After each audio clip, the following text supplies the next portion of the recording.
And coming up in the bulletin, scores of Ghanaians, including traditional leaders and members of parliament, join Hands Off Our Hotels demonstration as they charge President Akufo-Addo to show leadership by terminating a deal to sell off SNIT's 60% stake in 4 hotels to their Greek minister Brian Champon's Rock City Hotel Limited. They insist that the hotels are not performing poorly, as being argued. Midday Beach Hotel and Rock City, who should be buying who? Which of the hotels should be buying the other? So this cannot be about any savior coming to save these hotels.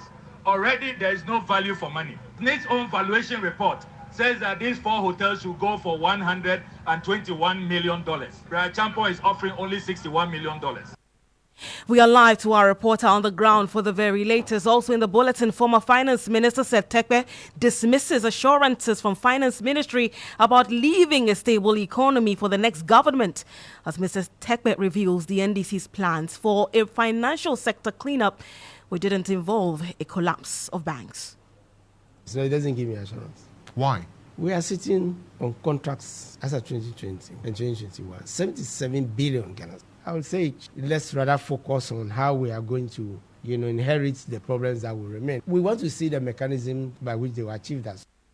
Also in the bulletin, former health minister under the Mahama administration, Alex Segbefia, calls for overhaul of the country's healthcare system following death of a woman at Gomwa, Ojobi, after she was abandoned in a bush by the trauma and specialist hospital in Winneba. This is really, really sickening.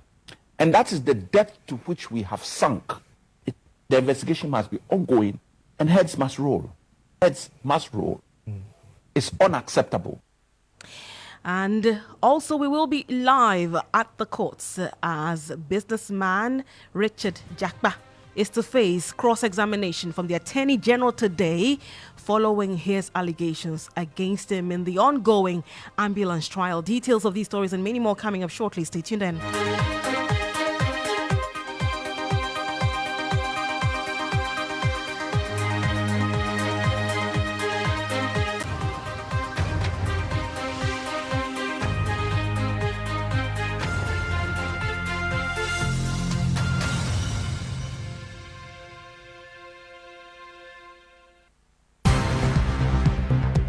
Starr News is coming to you live on Ultimate 106.9 FM in Kumasi, Empire 102.7 FM in Takrady, Zeps 95.9 FM in Zebila, Nissim 100.1 FM in Lamshao, MyStar Radio in the USA. Also live on Facebook on Starr 103.5 FM and on starfm.com.gh around the world. This is Starr 103.5 FM. Starr News. Informed, in depth, in touch. You're welcome once again to the Starr Midday News on Starr 103.5 FM, coming to you live from our studios at the Platinum Place here in Accra. My name is Dedei.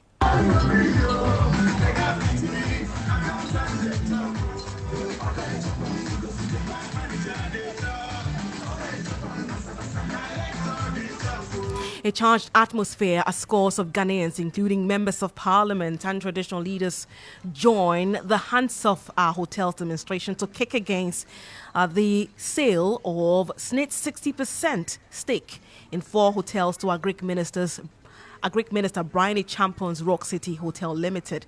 Now, the protest led by the North Tongue MP Samuel Okudzeto Ablakwa is also heavily supported by organized labor and the people of La, where 2 out of the 4 hotels are located. Now, clad in red and black, the protesters are marching from the Labadi Beach Hotel in the La Dadekotepom municipality to the seat of government in protest of the purported arrangement to sell of the stake of SNIT to the Greek minister. Well, lead convener of the protest, Samuel Okudzeto Ablakwa, has rejected assertions that the hotels are not performing well, hence a need to sell their stake to the Greek minister's hotel. Have a listen to him.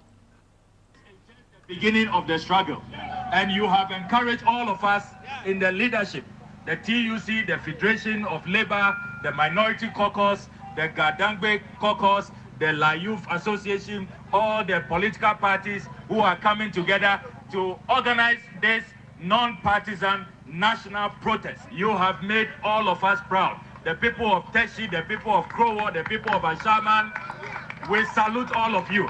We also want to specially thank the Wulome for the La Wulome himself to come out today with all the traditional leaders to give us his blessings, to pour libation, and to ask that our ancestors should protect us on this march and to give us victory on this march.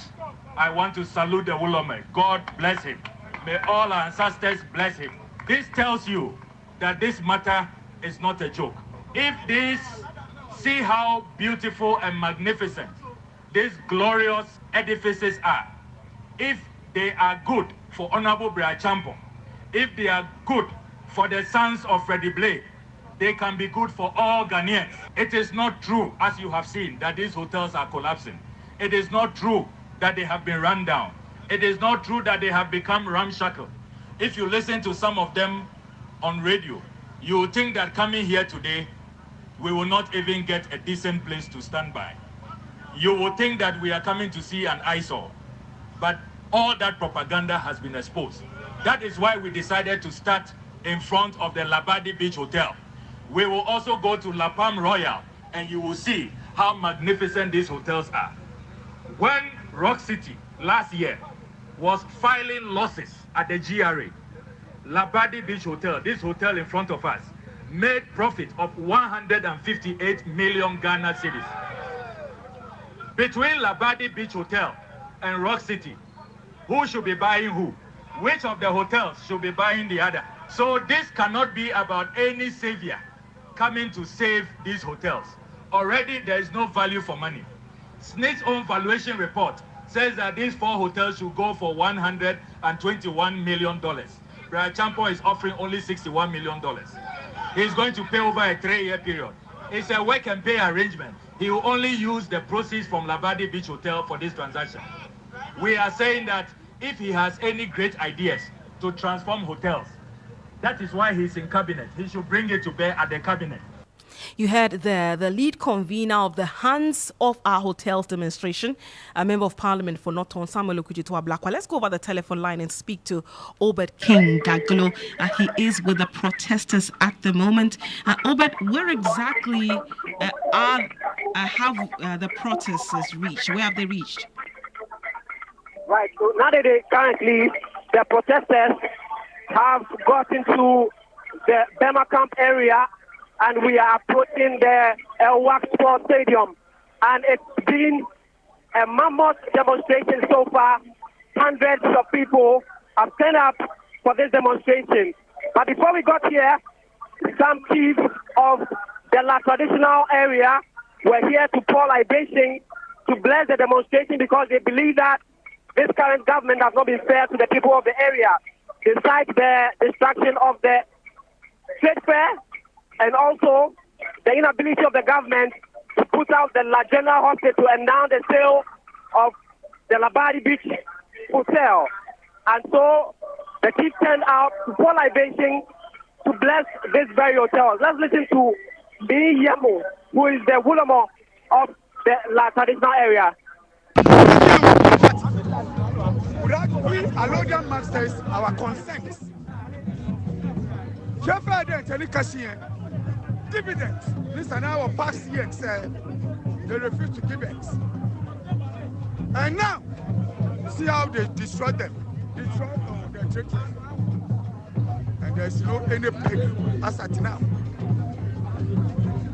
We stop them, they should never do any work over there. But they insist doing it. The same thing at the La Polyclinic. You see what is going on? I'm the one who go for liberation for building the La Polyclinic to destroy it. But today, where's the Polyclinic? You know, my concept is my future of my children and my great-grandchildren, not me. Because when you are in leadership and you don't take decisions well, as a father, let me tell you, the future will be different things altogether. So, for my interest in this issue, I was MB, I'm a future, I walk. So that is the Wolomo for La Ni Yemo there speaking to journalists today during the protest. Essentially, he says that he was part of the protest because he wants to ensure that the future of descendants of La is protected. Let's speak to Obed Kingaglo one more time. Obed, so beyond the traditional leaders that you have spoken to us about, who are some of the other key personalities who have joined this protest? And then while at that, you can tell us about what the atmosphere has been like, as well as some of the inscriptions on their various placards. Right, so nowadays, so some members of the National Democratic Congress, including some members of parliament, you are aware that this demonstration is convened by Member of Parliament for North Tong Samuel Kujedua Blakwa, and also other members of the NDC, including other MPs like Govins Kwame Agboja, the Member of Parliament for the Dadekotoporo constituency, which are now Dole Sowa, and a host of other members of Parliament turned out for this demonstration. I have currently here with me the convener of the Doomshaw Must-Stop demonstration, and who is the person of Zamado, who is here with a lantern, still insisting that Doomshaw must stop. So let me engage him and find out what is his motivation joining this demonstration. Yeah, welcome to Starr FM. Thank you very much, my brother. What's your motivation for joining this demonstration? We actually issued a statement formally that we will join the demonstration today. I mean, Ghana Action Network.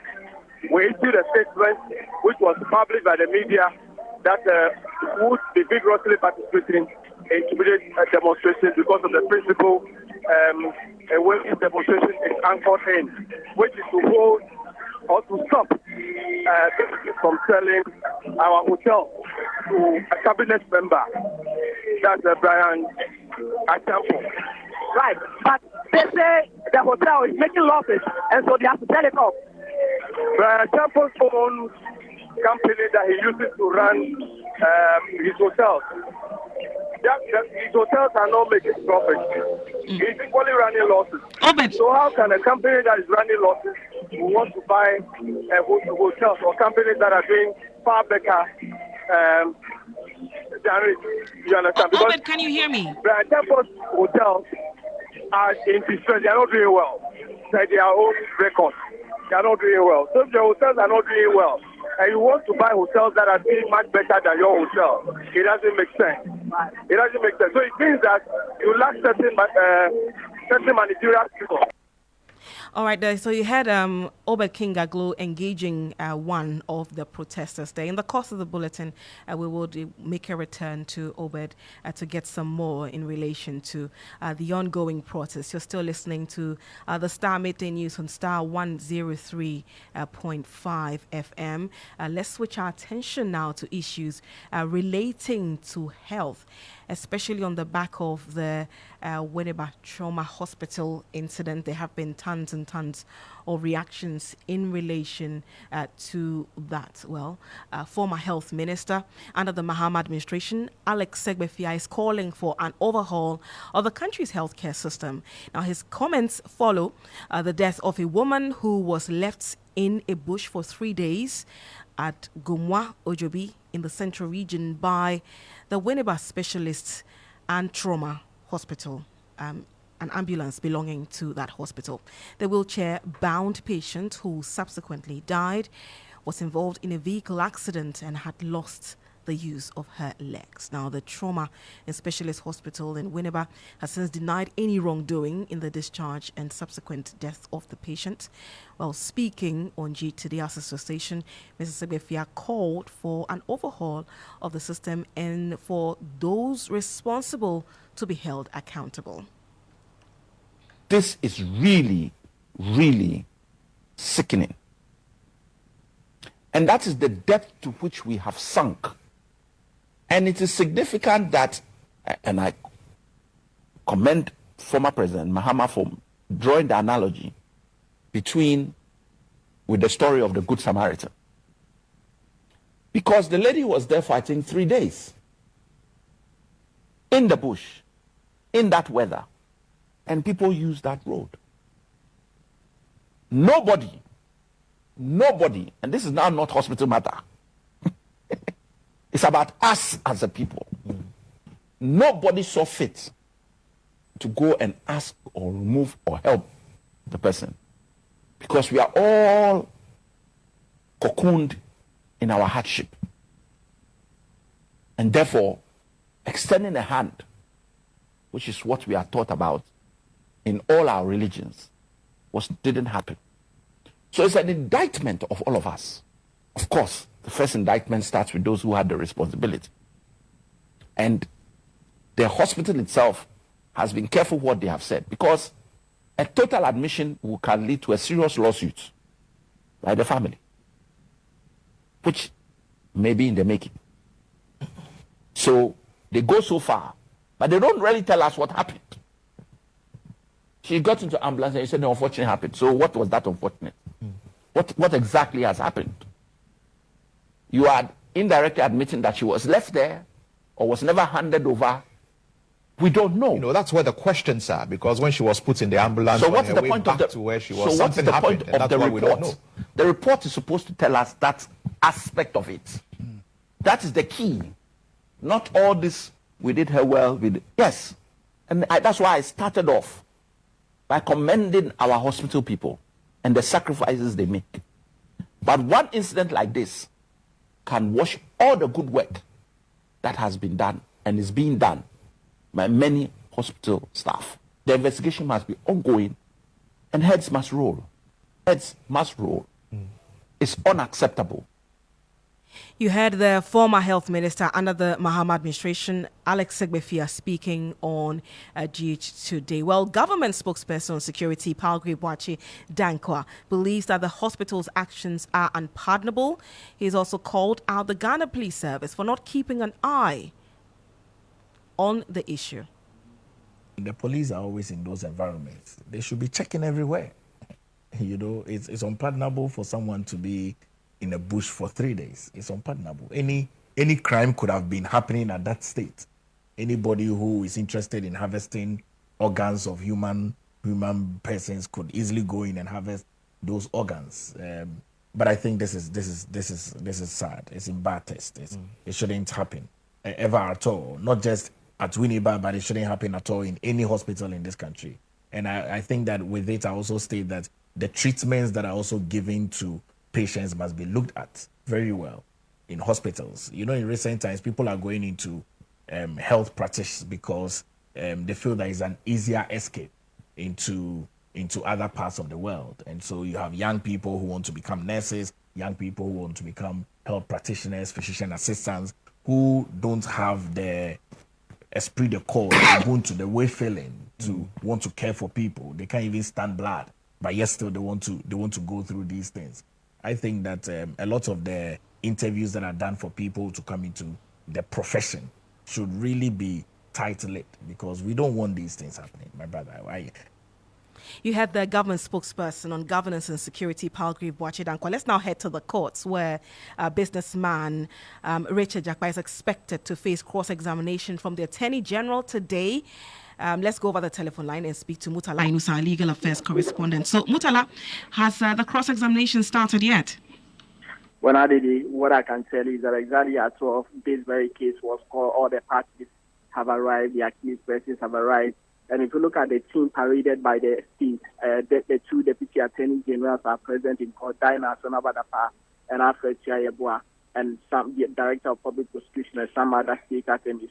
The accused person, Title Starr, representing the said accused person, Dr. Abdul Basit Bamba, and Edith Tamako for Dr. Kasela Tufosi. And just when Mr. Japa had now to mount the witness board for the cross-examination to begin, the Deputy Attorney General Alfred Chiayebua brought to the attention of a recording that as it were transpired or was recorded at the last court sitting, which is in circulation on WhatsApp platform and all that. So what has happened is that the court has retired. Justice Ifiase Wasaribuchi has retired it's called all the lawyers of all the parties in chambers to take a decision. What the court has hinted is that if that is clear to the court that the proceedings of the day has been recorded as against what the rules are, it means that possibly, especially everybody in the court will have to make way for the parties alone to be in the proceeding. It is a decision that the court is here to decide on. As we speak now, they have retired in chambers to look at what recordings are said to be in circulation, and the court would deal with it. But what is the general atmosphere in the court today? Of course, the courtroom is heavily packed. I can see Manuel Amabua, some hosts of NDC faces minorities have come in here. They're also making the point that yes, they have to be at the Labadi Beach to lend support to Hands Off our hotel, but they have to be here also as well. So they have actually divided themselves to be here. So you can hear the former Attorney General Marietta Burapia upon Paris is also here. Upon Amate is also here, and then some known faces within all the political parties are here at the High Court. Is the Attorney General himself in court today? Absolutely. The conspicuously missing is Godfrey Yeboadami. He is not present in court, and at this very moment that I'm talking to you today, prosecution will have 3 hours of their fight to be able to cross-examine Richard Japa. As I talk to you now, Godfrey Yeboadami has not arrived yet. The 2 deputies and the Director of Public Prosecution and some other team members are present. Thank you very much, Mutala Inusa, is our legal affairs correspondent. Let's move on to some other stories. Former Finance Minister Tettey has described assurances by the Ministry of Finance to leave behind a stable economy for the next government as unrealistic. Now, according to him, the facts at hand do not point to the ability of government to turn around the fortunes of the economy before President Akufo-Addo leaves office. Now, technical advisor of the Finance Minister, Dr. Abdul Ganiu, had assured that government will not leave a tattered economy for the next government. We needed to put in everything just to save the lives of Ghanaians.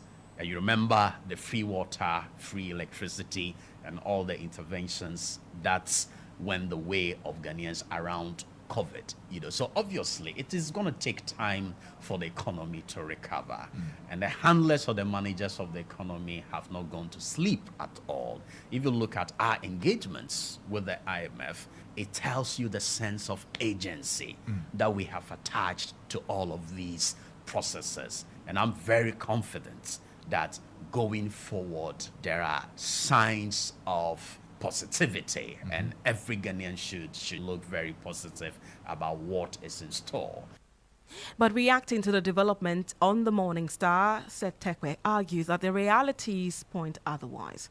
We are turning expensive short-term, loans into long-term loans with those high interest rates.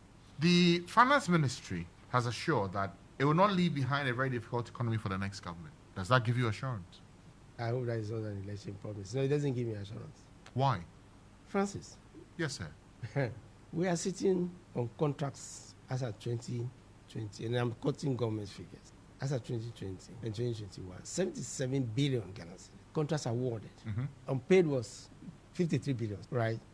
Part of which has been added to debt, which doesn't bring any comfort. You are moving from one pot to the other. So why should anybody have, taking over the government, have any comfort or have any, illusion that there will be solutions to many of the problems, before the end of the year? We have defaulted. We are not going to go to the market before the end of the year. The fund has said even 68% by the end of 2028. That's not a ratio to go back to the market. So no, if I were to advise President Mahama, I would say let's rather focus on how we are going to, inherit the problems that will remain. Well, touching on the banking sector cleanup undertook by the government in 2017, which resulted in the collapse of 9 banks, Mr. Tettey revealed that the NDC administration had started a similar exercise, which would not have resulted in the collapse of banks. Well, we'll bring that insight to you later on, but time now to bring you the very latest in the world of sports. And I'm joined in the studio by Jones Aji with the very latest. Good afternoon to you, Jones. What's in sports? Good afternoon. So, coach of amputee football, he has been speaking. Coach Richard Obeng, he spoke to us this morning. Of course, the Youth and Sports Minister, Honorable Mustafa Yusuf, issued a warning to them. So, coach of the national amputee football team, the Black Challenge, Richard Stephen Obeng, has clarified that their visit to former President John Mahama was out of a long-standing relationship with him and not for political reasons. The coach, who was speaking on Sports Chat on Starr FM, added that the team got their own jerseys from Kantamanto before leaving the tournament in Egypt. Very good one. Okay. I'm not being political. Yes.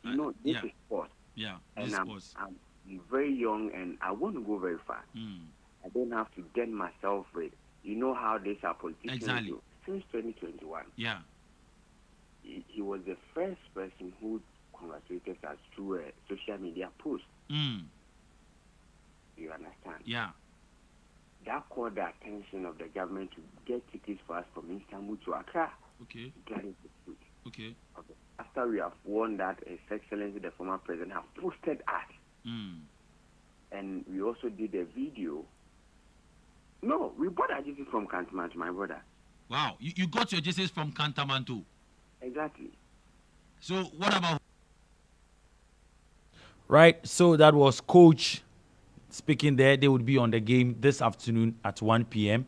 to give us more details on the issues surrounding the donations and all that they've received. Now, the English Premier League has released fixtures for the 2024-2025 season. Chelsea have a big game against Manchester City, and Fatawi Shahaku's Leicester City play Tottenham Hotspur, while Kamaluddin Suleiman's Southampton visit Newcastle. The Premier League returns on the 16th of August when Manchester United host Fulham. Now, before we take leave of you, the Euros are on and the zone, of course, and Portugal are in Group F, and they will take on Czech Republic at 7 p.m. while Tettey play Georgia at 4 p.m. All right, that's all for sports. My name is Jones Haji.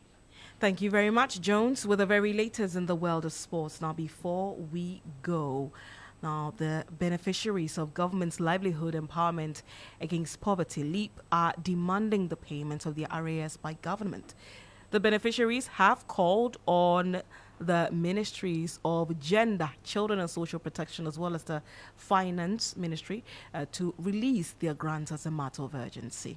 Many beneficiaries, including persons living with disabilities, the elderly, orphans and vulnerable children, poor pregnant women and lactating mothers, have been plunged into extreme poverty as a result of the delay. Addressing a joint press conference by some CSOs here in Accra, lead convener of the group, Oberon Jalil Udum, urged government to expeditiously pay the grant to ameliorate the suffering of the LEAP beneficiaries.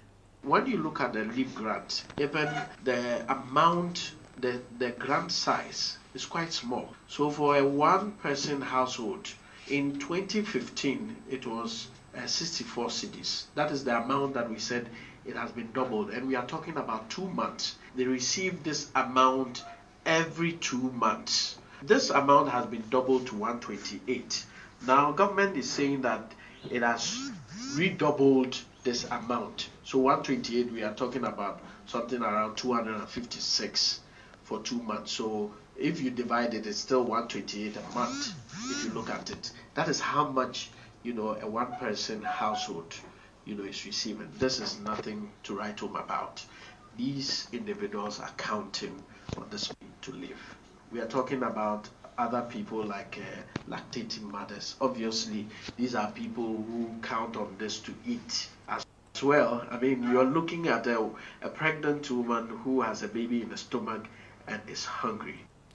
You had the convener of the group, Oberon Jalil Udum, urging governments to expedite the payment of the arrears owed to the beneficiaries of LEAP.